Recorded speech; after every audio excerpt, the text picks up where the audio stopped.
म्हणाले होते, conclude the speech now. Okay, next, Chandrasekhar. Narendra Modi साहेब म्हणाले होते, श्री चंद्रशेखर. श्री राजकारणात चंद्रशेखर. आपण सगळे शिकलो, पण झूठ की राजनीति का सामना करणे महोदय, आपण शिकलेलो नाही. सभापति महोदय, बहुत बहुत धन्यवाद आपका। आपने मुझे बजट पे अपनी बात रखने का अवसर प्रदान किया। मैं अपनी बात को शुरू करते हुए बहुजन समाज में जन्मे सभी संतों, गुरुओं और महान पुरुषों को नमन करता हूं। साथ साथ मैं भारत की महान जनता का भी धन्यवाद करता हूं कि उन्होंने लोकतंत्र की रक्षा इस बार की है। सभापति महोदय, पिछले 10 सालों में सरकार की नीतियों के कारण गरीब और गरीब हुआ और अमीर हुआ है, यानी गरीबों और अमीरों के बीच फासला बढ़ गया है। सारे देश की संपत्ति को चंद अमीरों के हाथ में दे दिया गया है। ये हमारे संविधान की मंशा और समतावादी समाज के लक्ष्य के खिलाफ है। अतः हमारी नीतियां गरीबों के पक्ष में भी होनी चाहिए। जातिगत जनगणना, SC ST OBC यानी कि जो बहुजन समाज के लिए आज जीवन मरण का प्रश्न है, इसके बारे में कोई बात बजट में नहीं की गई है। इसके बाद जनसंख्या के अनुपात में बहुजन समाज को सभी क्षेत्रों में हिस्सेदारी मिलनी चाहिए, तभी बाबा साहब अम्बेडकर का जो सपना है समतामूलक समाज का, वो पूरा होगा। महोदय, एक ऐसा विकसित भारत है जिसमें आज भी सफाई कर्मचारी को पक्की नौकरी नहीं मिल रही है और उसको गटर में उतरने के लिए मजबूर किया जा रहा है। उनके लिए कोई अलग से बजट नहीं है। बजट बन सकता है अगर सरकार चाहे। SC ST को जो सब प्लान मिलता था, SPC का जो पैसा मिलता था, वो बजट से हटा दिया गया है। साथ साथ देश के स्तर पर आशा, आंगनबाड़ी, भोजन माता, ग्राम सेवक, PRD जवान, होमगार्डों के मानदेय में बढ़ोतरी नहीं हुई है। ऐसा कुछ भी नहीं दिख रहा है कि उनके जीवन में खुशहाली आ जाए। इनका मानदेय बढ़ना चाहिए। विधवा, वृद्धा, विकलांग पेंशन प्रत्येक महीने 500 रुपए से बढ़ाकर 5000 रुपए की जानी चाहिए, क्योंकि महंगाई बढ़ रही है। देश में प्रधानमंत्री जन कल्याण योजना के तहत SC ST OBC और मुस्लिम को कितने घर दिए गए, इसका कोई आंकड़ा सरकार के पास नहीं है। देश में इसी तरह SC ST OBC के लिए कितने परिवारों को शौचालय की व्यवस्था कराई गई। आज भी सिद्धार्थनगर जैसे जिले और तमाम जिले जो है, वहाँ शौचालय की व्यवस्था नहीं है। इस पर ध्यान देना चाहिए। देश भर में SC ST OBC के जो रिक्त पद पड़े हुए हैं, बैकलॉग भरना चाहिए। सरकार ने कुछ नहीं कहा। ये कैसी विश्व की 5वीं अर्थव्यवस्था है जिसमें आज भी SC ST पे अत्याचार हो रहा है, महिलाओं के साथ रेप हत्या हो रही है। NCRB का डाटा पढ़ेंगे तो खून के आंसू रोने पड़ेंगे। युवा बेरोजगार है, सड़कों पे 80 करोड़ लोगों को 5 किलो राशन में जीवन यापन करना पड़ रहा है। जो बजट SC ST को मिलता है, मेरे दाएं तरफ जो साथी बैठे उनको बुरा लगेगा, कर्नाटक में 14,732 करोड़ रुपए इन्होंने दूसरी योजना में लगा दिए और मध्य प्रदेश में आपने 95 करोड़ रुपए जो है दूसरे बजट में लगा दिए। हमारा जो मिलता है उसको तो मत छीनो भाई। MSP की लीगल गारंटी कोई बात नहीं हुई है। किसानों को जो 6,000 रुपए मिलते हैं उसको बढ़ा के 12,000 रुपए करना चाहिए और फसल बीमा जो है उसका सारा प्रीमियम सरकार भरे, किसानों पर बोझ ना लगे। रिजर्वेशन प्रमोशन में लागू नहीं किया गया, पुरानी पेंशन को बहाल नहीं किया गया, इस पर चर्चा नहीं हुई। देश में मनरेगा समय न्यूनतम मजदूरी की दर 700 रुपए होनी चाहिए। समान काम समान वेतन पॉलिसी लागू होनी चाहिए। जो रसोई की चिंता करते हुए 500 रुपए प्रति सिलेंडर से ज्यादा के दाम नहीं होने चाहिए, जो महिलाओं को राहत मिल सके। बिजली के दामों में भी कमी होनी चाहिए। बेरोजगार युवाओं को 5,000 रुपए भत्ता मिलना चाहिए, जो बेरोजगार युवा जो है अपनी पढ़ाई या अपना खर्चा उठा सके। मैं अपने क्षेत्र के विषय में महोदय आपसे कहना चाहता हूं कि पश्चिम यूपी में नगीना में एक एम्स बनना चाहिए, एक IIT बननी चाहिए, एक IIM बनना चाहिए। नगीना लोकसभा में उद्योग धंधे लगने चाहिए। नगीना की कताई मिल जो है उसको पुनः शुरू कराना चाहिए।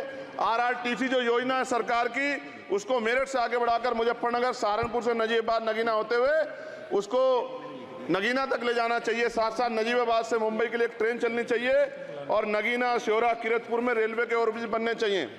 सभापति महोदय, सामाजिक न्याय मंत्रालय को 13,000 करोड़ रुपए दिए गए और जनजाति कार्य मंत्रालय को 13,000 करोड़ रुपए दिए, कुल 26,000 करोड़ रुपए, जो कुल बजट 48.20 लाख का लगभग 0.54% है। जबकि हमारी संख्या 25% से ज्यादा SC ST की और बहुजन समाज की मिलाओगे तो 85% से ज्यादा है। और हमारे विकास के लिए सरकार 1% पैसा खर्च कर रही है, जो मिलना हमें चाहिए, जबकि मिलना हमें 25% चाहिए। ये ऊंट के मुंह में जीरा के समान है, कहावत हमने बहुत दिन सुनी थी। पिछले लंबे समय से हमारे साथ धोखा हो रहा है। लेकिन अब ये नहीं चलेगा। चंद लोगों की तराजू से देश के संसाधन नहीं बटेंगे। इस देश का बहुजन समाज बर्दाश्त नहीं करेगा। संसाधन का बंटवारा संख्या के आधार पे होगा।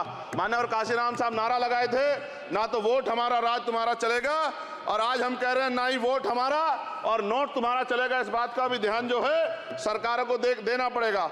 आपके माध्यम से सरकार से मेरी एक मांग है, सरकार इस योजना का लाभ भी अपने आप ले ले, श्रेय भी ले ले कि 1 लाख रुपए सालाना बहुजन समाज के अत्यंत गरीब परिवारों को दे। 10 लाख करोड़ रुपए खर्च होंगे, लेकिन इस 1 लाख रुपए की योजना से एक झटके से एक परिवार गरीबी की रेखा से ऊपर आएगा और इनके बच्चों को कुपोषण खत्म होगा, अच्छी शिक्षा मिलेगी, महिलाओं को सम्मानजनक जीवन मिलेगा और इससे वास्तव में सबका साथ सबका विकास का नारा सार्थक होगा। अगर प्रश्न ये होगा कहां से आएगा, तो उसका जवाब ये है कि जब अमीरों का 16 लाख करोड़ रुपए माफ हो सकता है, कॉर्पोरेट टैक्स का घटाकर लाखों करोड़ रुपए का चूना सरकारी खजाने को लगाया जा सकता है, पेट्रोल डीजल के दाम 10 गुना एक्साइज ड्यूटी बढ़ाई जा सकती है, तो गरीबों को सरकार पैसा क्यों नहीं दे सकती। महोदय, समय आ गया है, अब निजी क्षेत्रों में आरक्षण की व्यवस्था होनी चाहिए। SC ST OBC को निजी क्षेत्रों में आरक्षण मिलना चाहिए। और मेरी आपसे ये भी मांग है, क्योंकि अब समय की मांग है और देश तेजी से आगे बढ़ रहा है, तो मैं कहूंगा कि सरकार का जो सबका साथ सबका विकास का नारा लगभग वो असत्य महसूस होता है, क्योंकि अल्पसंख्यकों में मुसलमानों, जैनों, सिखों, बुद्धिस्टों के लिए कुछ दिख नहीं रहा, उनकी कल्याण कोई योजना नहीं है। मदरसों को जो बजट मिलता था वो कम कर दिया गया है। आर्थिक तंगी से लोग मर रहे हैं। इंटर्नशिप की बात हुई है, परमानेंट रोजगार नहीं है। और दिल्ली में क्या हुआ बच्चों के साथ कल, उनकी सुरक्षा की जिम्मेदारी क्या है? वो आए तो बनने थे IAS IPS और बन क्या गए, लाशें बन के गए। यहाँ से कोई ध्यान नहीं दे रहा है, किसी की नजर नहीं है। साथ साथ मैं आपसे ये भी आग्रह करूंगा कि हम ग्रामीण क्षेत्रों से आए लोग देश से बड़ा प्रेम करते हैं और हम ये महसूस करते हैं कि सरकारें हमें सुनेंगी, सरकारें हमारे बारे में सोचेंगी। लेकिन ऐसा महसूस हो जाता है आज़ादी के 75 साल बाद, और जिसको अमृत काल कहा जा रहा है, आज भी SC ST OBC के लोगों पर अत्याचार हो रहा है। अभी 2 दिन पहले गोली से उड़ा दिया गया गाजियाबाद में, और राजस्थान में गर्दन काट दी गई। ये घटनाएं देख कर डर लगता है, घर से निकलते हुए भी कि आने घर वापस लौटेंगे नहीं लौटेंगे। तो मेरा सरकार से आग्रह है, अगर आज़ादी के 75 साल बाद भी हमारी हत्या हो रही है, तो हमारी मां को भी दर्द हुआ होगा जब उसने हमें पैदा किया हो। हमारी बहनों को भी हमारे खोने का दर्द होता होगा।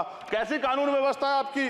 सब कुछ है आपके पास, फिर भी जो है महिलाओं पर रेप नहीं रोक पा रहे हो, हत्याएं नहीं रोक पा रहे हो, गरीबों, दलितों, पिछड़ों, किसानों, मजदूरों की जान नहीं बचा पा रहे हो। किसान सुसाइड कर रहा है, नौजवान सुसाइड कर रहा है, और बड़ी बड़ी बातें होती हैं, इधर भी अच्छे लोग हैं, इधर भी अच्छे लोग हैं, लेकिन अच्छाई तब होगी जब जमीन पे भी कुछ काम दिखाई देगा। और जमीन पे महोदय कोई काम दिखाई नहीं दे रहा है।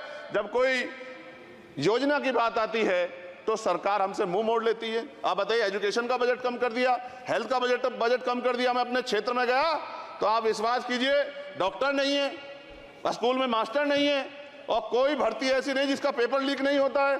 तो देश किस तरफ जा रहा है और इसमें नौजवानों का भविष्य क्या है, इसके बारे में हमें चिंता करनी चाहिए। और अंत में अपनी बात को खत्म करते हुए मेरा आपसे आग्रह और आपके माध्यम सरकार से आग्रह है कि यहाँ बाहर बाबा साहब अम्बेडकर की मूर्ति लगी हुई थी एक, वो करोड़ों लोगों की आस्था से जुड़ा विषय है, और आप विश्वास करो इतना गुस्सा है उसको लेके। मेरी आपके माध्यम से मैं हाथ जोड़ता नहीं हूं, लेकिन मैं हाथ जोड़ के आपसे आग्रह कर रहा हूं कि प्रधानमंत्री जी, सरकार से हमारी आग्रह कि वो अम्बेडकर वादियों के सम्मान का ध्यान रखते हुए, उनके जो है दिल की पीड़ा को समझते हुए, उनके दर्द का ध्यान रखते हुए उस मूर्ति को पुनः स्थापित करा दीजिए। अगर इसमें कोई राजनीतिक कारण अलग बात है, लेकिन मैं कंक्लूड कर रहा हूं। मगर मैं आपसे कहना चाहता हूं, इसमें बहुत गुस्सा है। जिस दिन अम्बेडकरवादी गुस्सा हो जाएगा, वो फिर इस सरकार को जो 24 में आ गई है, वो आने वाले चुनाव में ऐसा सबक सिखाएगा कि दोबारा पलट के नहीं देख पाओगे। तो मैं आपका धन्यवाद करता हूं, और मुझे विश्वास है कि सरकार मेरी बातों पे गौर करेगी और गरीबों के बारे में सरकार सोचेगी, गरीबों को आगे बढ़ने के अवसर प्रदान होंगे। धन्यवाद।